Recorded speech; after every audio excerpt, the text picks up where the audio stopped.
présenter le projet et tout un lieu vous présenter l'outil pour faire l'extraction de ces données-là. Alors, le Weaver et moi, nous n'avons pas d'intérêt d'avantages commerciaux. Et ce n'est pas un soutien commercial, mais bien un soutien financier par InfoRoute Santé Canada et l'Agence de santé publique du Canada qui soutient ce projet-là. Et il n'y a pas de potentiel conflit d'intérêt. Alors, l'agenda, c'est de voir ensemble quel est l'historique du projet de Sentinelle. On va faire un retour sur les informations qui sont standardisées dans ce projet-là et voir les rapports personnalisés, d'où le travail en équipe pour saisir ces données-là et démontrer le produit d'extraction des données. Alors, pourquoi le réseau canadien Sentinelle en soins de santé primaire? Alors, les données actuellement sont principalement des données, et Eric est au courant, les maladies chroniques sont actuellement analysées en fonction de ce qu'on trouve dans nos bases de données dans les systèmes d'admission des hôpitaux ou de départ. Donc, on a des données qui sont très limitées, fragmentées. Et souvent aussi via la facturation ou des sondages ou des recensements qui ont été faits. On sait que la majorité de ces patients-là sont vus en première ligne dans nos cliniques. Et ce sont les cliniciens qui saisissent ces données-là, donc infirmières, travailleurs sociaux, médecins, et qui prennent en charge et assurent le suivi de ces patients-là. Donc, on a besoin d'informations sur les soins primaires, et c'est dans les milieux de première ligne qu'on va les retrouver, ces informations-là, dans nos systèmes d'information. Alors, vous avez eu dans les derniers jours beaucoup de présentations sur les dossiers médicaux électroniques. J'enlèverai le terme médicaux. Je pense qu'on peut parler de dossier électronique parce qu'on est très interdisciplinaire. Chez nous, on utilise le dossier et les infirmières, les secrétaires accèdent aux mêmes sections que nous et les notes se suivent d'un à l'autre. C'est un fil continu. Alors, la plupart des Canadiens ont un médecin de famille, c'est ce que les études disent, 85%. Au Québec, on sait que ce n'est pas le cas. 70% consultent, par exemple, leur médecin quand ils en ont un chaque année. Et si je regarde les statistiques chez nous, c'est vrai. On voit nos patients, là, la plupart sont vus à peu près aux 2 ans, mais au moins 70% sont vus dans l'année. Et la majorité de la prévention et du dépistage se fait lors de ces entrevues-là en clinique chez nous. Alors, le réseau Sentinelle, c'est d'abord, depuis 2008, fait partie du comité permanent du Collège des infirmiers du Canada et subventionné, comme je disais, par l'Agence de santé publique et InfoRoute. Et il y a des partenaires au niveau du Collège des médecins de famille, au niveau des départements de médecine familiale et au niveau de l'Institut canadien d'information sur la santé. Alors, les 6, eux aussi, analysent beaucoup les données et réalisent que nos systèmes d'information sont plutôt faits. Alors, qu'est-ce que fait le réseau Sentinelle? Alors, c'est un groupe de cliniciens, de chercheurs qui sont en collaboration sur un projet national. Donc, on parle de quelque chose qui est étendu à la grandeur du Canada.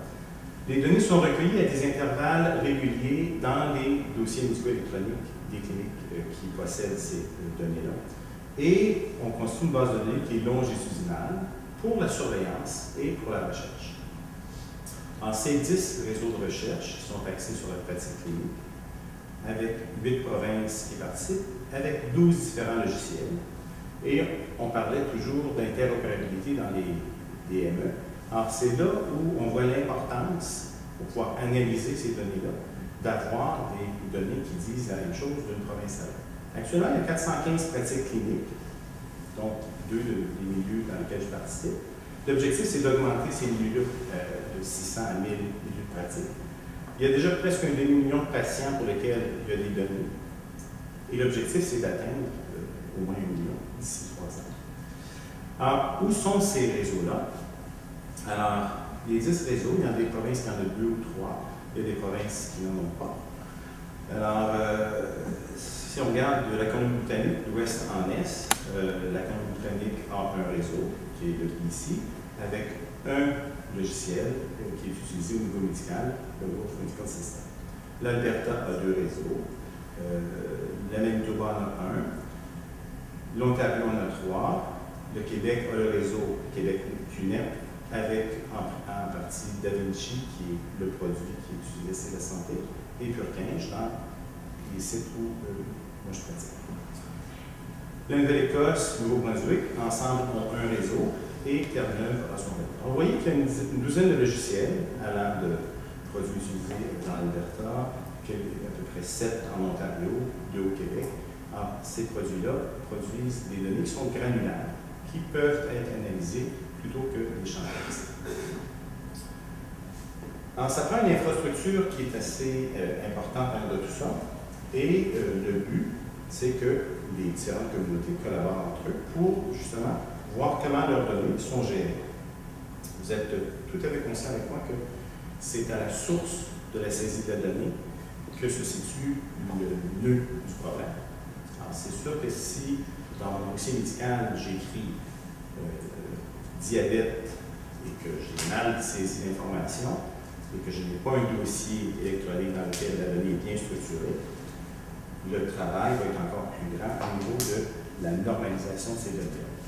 Alors, ça prend des dossiers cliniques qui ont une certaine structure et certaines exigences. Parce que l'extraction des données, la normalisation, la standardisation et le nettoyage doivent se faire pour que les données soient valides. Et les différents logiciels ont différents champs, différentes fonctions de classement, de stockage des données.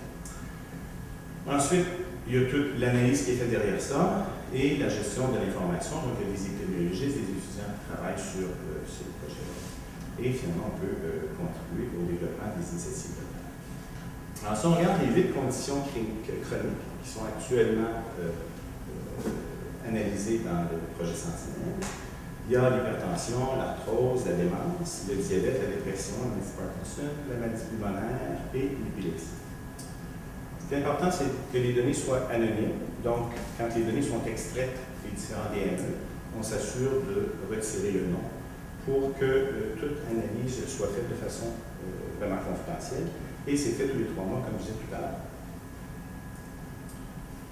Une fois que les données sont extraites, elles sont envoyées au transfert au dépôt sécurisé de l'Université Queen's. Et c'est là qu'on va regarder les données démographiques, les visites qui ont été faites, les différentes conditions de santé, les facteurs de risque, les références, les procédures, les examens, les médicaments, les laboratoires. Donc, ça prend des données, des dossiers cliniques qui ont ces informations-là pour pouvoir les analyser et s'assurer qu'elles ont été bien saisies. Alors, une fois que les données sont nettoyées, on peut les utiliser et ensuite faire des rapports. Les rapports vont être standardisés pour différentes maladies chroniques, soit pour visualiser comment l'état de santé au niveau de toute la population canadienne pour ces demi-millions de patients-là ont été atteints au niveau des cibles. Alors, si on regarde par exemple au niveau des cibles pour le diabète, est-ce que, au niveau du Canada, on atteint un bon résultat au niveau provincial, au niveau local, au niveau de la clinique, puis encore plus près, au niveau du médecin privé. Alors, si on regarde un des rapports, c'est un peu petit, mais vous voyez que dans la colonne de gauche, on parle des démographies, donc on compare le réseau national, l'Ontario, la région, la clinique, et où c'est écrit Sentinelle, c'est le médecin comme tel. Alors, la moyenne d'âge au niveau canadien est de 48, la moyenne d'âge au niveau du médecin pour sa clientèle est sensiblement là. Donc, on peut voir est-ce que ma clientèle pédiatrique, adulte, gériatrique est comparable à celle avec laquelle je me compare. On va regarder au niveau de la prévalence. Est-ce que j'ai autant d'hypertendus, de diabétiques, de déprimés, de maladies chroniques au niveau pulmonaire, comparativement. Donc, ça me donne une idée de ma charge de travail par rapport aux maladies chroniques. Et finalement, quelle est la condition de ces gens-là? Puis à la droite, vous allez avoir les cibles, est-ce qu'elles sont atteintes? Maintenant, ce sont des cibles par rapport aux normes qu'on connaît, par rapport à la pression artérielle, au contrôle du diabète ou par rapport à la tension pulmonaire. Vous voyez ici que si pour une population de 55 000 hypertendus, dans ma clinique chez nous, si j'en ai 460, moi j'en suis 172. Alors on peut regarder aussi les atteintes des résultats de LDL si j'ai atteint 70%. Ça, ce ne sont pas mes chiffres à moi, mais ceux de vous. Alors moi, je travaille dans une clinique qui est un groupe de médecine familiale. On est une douzaine de médecins. Les 12 médecins ont, depuis plusieurs années, accès à un dossier médical électronique dans lequel on reçoit aussi les résultats qui nous sont poussés par les systèmes de laboratoire. Donc, on a toutes les données granulaires qui nous permettent d'identifier les cibles atteintes au niveau des cibles. Les médecins sont sensibilisés au fait que c'est important de rentrer dans les données démographiques le poids, la taille, les pressions artérielles, donc des éléments qu'on voudrait s'assurer l'extraction. On a des résidents qui travaillent chez nous à l'occasion, une externe qui vient de façon longitudinale sur 1 an. On a 3 infirmières, donc 2 infirmières cliniciennes, une infirmière auxiliaire. On est dans le groupe aussi des médecines familiales qui vont avoir accès à d'autres professionnels comme pharmaciens, travailleurs sociaux, qui eux aussi vont pouvoir saisir de l'information dans ces dossiers-là. Comme je disais, les 7 secrétaires ont aussi accès aux données du patient. Donc, plus de 22 personnes qui utilisent Purkinje sur 2 serveurs informatiques avec une base de données et un seul emplacement.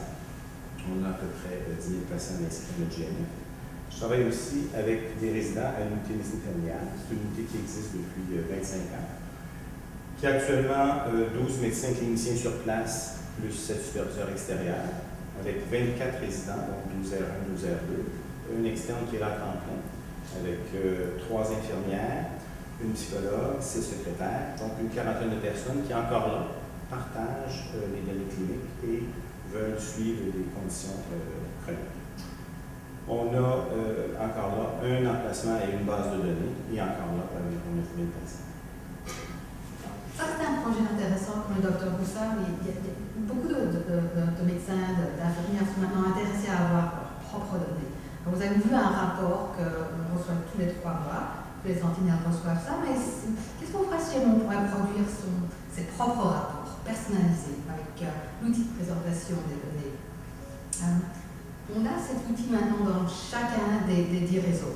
Donc, chez moi, chez le Dr Lucier par exemple, puis ça vous donne des données personnalisées. C'est par exemple une question que quelqu'un m'avait demandé il y a 2 ans. Combien de malades sont maintenant sur ce nouveau médicament, Pradax? On a trouvé 90, 90. Et voilà leurs différentes maladies. Alors, moi j'ai pensé, c'est très utile dans le réseau, c'est très utile, mais qu'est-ce qu'on pourrait faire si jamais on pouvait donner ça à une équipe de soins primaires? Comme ça, ils pourraient faire leur propre rapport sur les maladies et les choses qui sont importantes pour eux. Et à ma grande surprise, Inforoute nous a donné de l'argent pour ça, et ça a été retourné à mon équipe de soins primaires. C'est ça qu'on a fait avec le projet. D'abord, développer un tableau de bord de la qualité, comme ça on sait combien de personnes sont diabétiques, combien de personnes ont leur sucre qui est bien contrôlé et tout ça. On a utilisé cet outil pour améliorer la qualité des données. Comme le docteur Poussard disait, il y a beaucoup de gens qui ont été qualifiés, qui sont diabètes, ils sont diabétiques, ils n'ont même pas ça dans leur profil médical. Alors on a pu voir combien de gens ont un sucre élevé et ils n'ont rien dans leur profil médical. Et on a ajouté ça. On a pris tout le texte libre et on a transformé ça en code Snowman City avec l'aide de l'Université de Victoria. On a suivi les patients systématiquement. Vous n'êtes pas ici pendant 6 mois, vous êtes diabétique, on va vous envoyer une lettre avec de l'information sur le diabète. J'ai été à un workshop ce matin où ils disaient il faut informer les gens même quand ils ne sont pas au bureau. On l'a fait. On a employé une team pour ça. Ça, c'est juste des exemples de rapports qu'on a fait dans les derniers 6 mois. Quelqu'un voulait savoir combien de patients n'ont pas eu 2 vaccins pour la varicelle. Ils ont moins de 12 ans, on leur donne un seul vaccin. On a fait ça. Plusieurs rapports sur les pilules contraceptives. On leur a envoyé des lettres pour les informer qu'il y a des problèmes avec leur pilule. Plusieurs applications. Et maintenant, on va aussi faire ce qu'on appelle un entrepôt de données en commun, un Joint Data Warehouse. On a pris cet outil et on l'a joint aux données de l'hôpital. Ce qu'on a fait, on a trouvé tous les gens qui ont la maladie pulmonaire chronique obstructive, la heart failure, l'insuffisance cardiaque. On a importé ça à l'hôpital pour voir combien d'admissions est-ce qu'ils ont. Pour 750 gens, 40% ont une visite à la salle d'urgence les 3 dernières années et 24% ont été admis à l'hôpital. presque 90% ont un rapport à l'hôpital, de données à l'hôpital. Donc c'est possible de le faire une fois que vous avez vos données.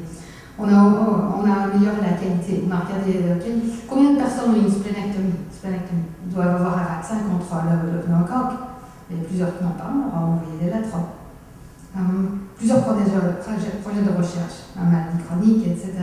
Un projet de recherche pour nos résidents, ils ont commencé à employer ça aussi, c'est très bon pour l'étude, pour leur montrer quelle est la qualité sur vos précepteurs. Aussi un grand programme d'amélioration des données. On a trouvé 10 000 cas de maladies qui sont déjà codifiées correctement, mais on a aussi eu 22% de ces maladies sans code. On a ajouté tous les codes. On a maintenant plus de 12 000 maladies codifiées pour mon groupe. Alors ça, c'est là où moi j'habite. 66 médecins, 40 autres professionnels de santé, 220 personnes qui emploient les dossiers électroniques, 2 logiciels différents, un qui s'appelle Nightingale, l'autre qui s'appelle Praxis Solution. On a 4 servers, donc on a de l'information un peu partout, 5 bases de données. On a 17 emplacements, 17 bureaux différents, 65 000 patients. Il y a quelques années, on a pensé on ne fonctionne pas vraiment comme une organisation. On fonctionne comme 17 bureaux différents, on ne fait rien en commun, vraiment. Eh bien, on a commencé à penser peut-être qu'on devrait commencer à faire des activités au niveau de l'équipe. Pas seulement au niveau du médecin individuel ou même de l'office individuel. Et ça devrait inclure la gestion de l'information et la confidentialité. Alors, au niveau de l'équipe, qu'est-ce qu'on a fait? On a fait un comité pour la gouvernance. Et on a un protocole d'entente, comme ça, les médecins savent où l'information va, ils savent qu'est-ce que l'équipe fait, on a tous signé ça. Ils savent comment est-ce qu'on fait la recherche, tous signer un formulaire de consentement. Ils savent comment est-ce qu'on fait l'amélioration de la qualité. Ils savent qu'est-ce qui se passe avec la confidentialité. Tout le monde doit être d'accord, tout le monde doit le savoir. Au niveau de l'organisation, c'est ça qu'on a fait. On a des groupes de travail technique. Il y a un groupe responsable pour la diabète. Il y a un groupe responsable pour les maladies chroniques. Mentorat. Santé mentale. Santé mentale, merci. Pas santé mentale. Santé mentale. Okay. Mais ça peut être sentimental aussi. Et en général, les groupes sont composés de médecins, d'infirmières, de pharmaciens, etc. Et c'est eux qui décident qu'est-ce qu'on va faire maintenant. On a un groupe, ce groupe aussi fait beaucoup de travail sur l'entreposage des données, comme ça on sait où c'est, et on a le logiciel d'analyse maintenant. Ça nous permet de produire des rapports pour le ministre, des rapports pour l'équipe, etc. Et on fait aussi un peu d'information pour le conseil, pour le conseil de l'équipe. Parce que souvent, ces décisions sont faites au niveau du conseil, des conseils sans information. Maintenant, avant qu'ils ont leur meeting, ils nous demandent combien de diabétiques on a, qu'est-ce qui se passe, combien de gens avec la démence, combien de gens qui sont plus de l'âge de 85 ans, etc. etc. Une des choses pour laquelle j'aimerais vous parler, c'est les données standardisées. Pour nous, c'est très important. La première chose qu'on a faite, on s'est d'abord mis d'accord sur quel code est-ce qu'il faut employer.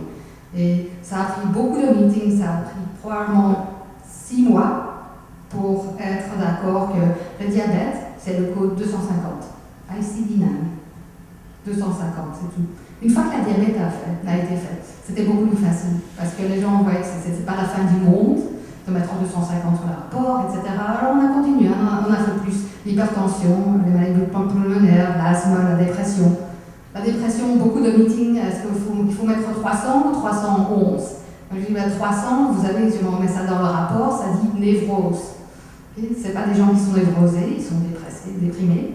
Mettez 311. Finalement, tout le monde était d'accord. 6 mois de travail.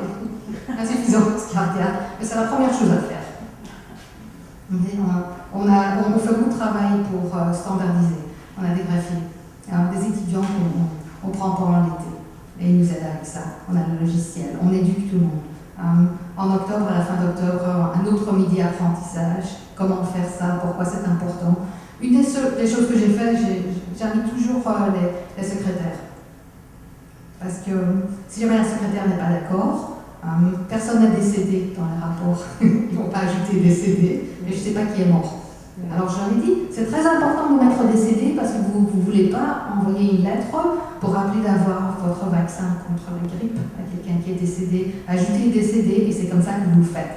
Donc toute l'équipe doit ajouter. On a des manuels dans Dropbox, énormément de courriels. Comme le docteur Boussard, je parle trop, mais c'est la même chose avec les courriels, encore un courriel, encore un courriel. Quelqu'un m'a dit c'est comme des butterfly, mais ça fait rien. Si vous n'êtes pas d'accord, il y a un courriel qui vous a informé. Alors, dites-moi jamais il y a un problème. La confidentialité aussi, tout un protocole. La chose la plus importante, c'est qu'on protège l'ordinateur qui contient l'outil, parce que ça contient de l'information réidentifiée en dehors des DMA.